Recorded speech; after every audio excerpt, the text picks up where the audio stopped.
Back on Newsmaker Sunday, and we're going to talk for a few minutes about the fallout and the implications of Prop 206, which, as you know, as you voted on Tuesday, raises the minimum wage in Arizona gradually over time, up to $10 per hour in January, $10.50 in 2018, $11 in 2019, $12 an hour in 2020. Starting in 2021, the minimum wage would be adjusted annually based on cost of living.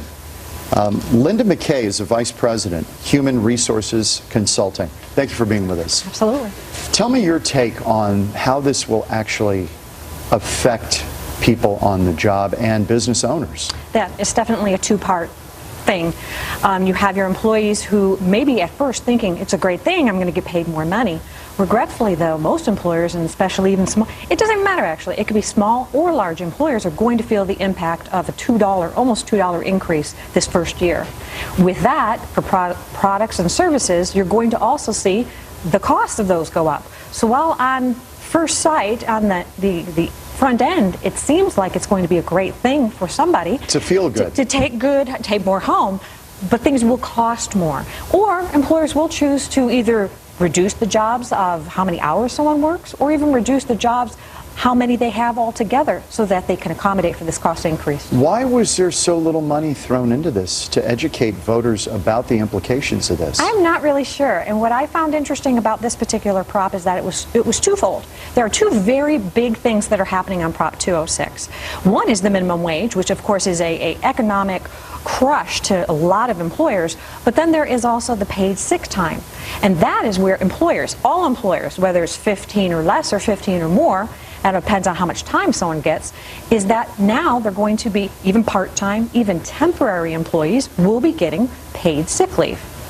And what that does is take the employee, but cost the employer, so they don't get the production of the time by the paid sick leave, but yet they have that time off. Again, it looks like it's a positive thing for the employee, but in the long term, it's going to cost the employer more, and there will be ramifications for it. Is this a reaction to the fact that the good-paying jobs are just not out there? We have more people kind of stuck in these lower rungs of minimum wage jobs, where if they're going to have to live on that, we've got to pay them more.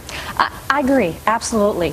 But of course, the ramification again is that you can increase that, but the cost has to come from somewhere on the employer side. Do you think it costs jobs in the end? I think it can. I think it definitely can. And like I said, not if it doesn't just cost jobs, it will be a reduction in hours, which ultimately will be a less take-home pay, because there's less hours to be brought in. They'll cut your hours. In other words, instead of paying you for 40, they'll say, well, at this rate, I'll pay you 29 hours. Right. You can work 29 hours a week. That would be one of the choices. And maybe they avoid health care costs with that, too, depending on what happens with health care. Absolutely. Under the ACA, that definitely helps them avoid that. Okay, so minimum wage, when government gets involved in this stuff, and the voters are really having their say here, but we do have a minimum wage in the country that, the government has said we should set at least a floor.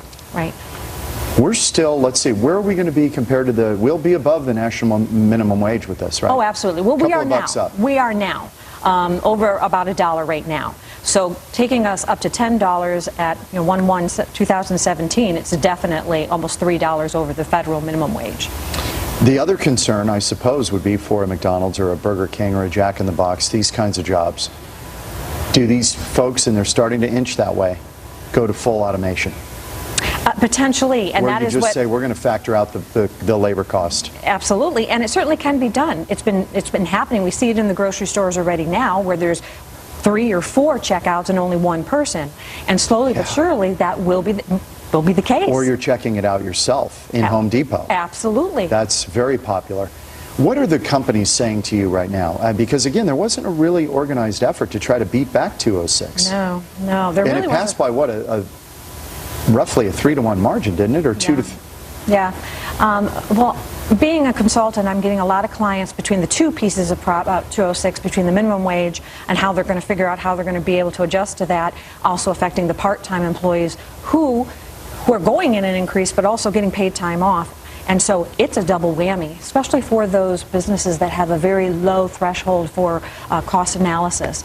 It just doesn't allow them a lot of wiggle room. Is there any turning it back if voters, if jobs start to peel away, that, I mean, any likelihood that this would come back? Well, it's funny that you say that, because as we know this week, it's been in the news that there are over 600,000 ballots still yet to be counted, and how the outcome of that is by next week could very well affect 205, 206, and all those other pieces. Lynda McKay, Vice President, Human Resource Consulting, thank you for helping us out on understanding a little bit of the maybe downside of 206 that we didn't think about.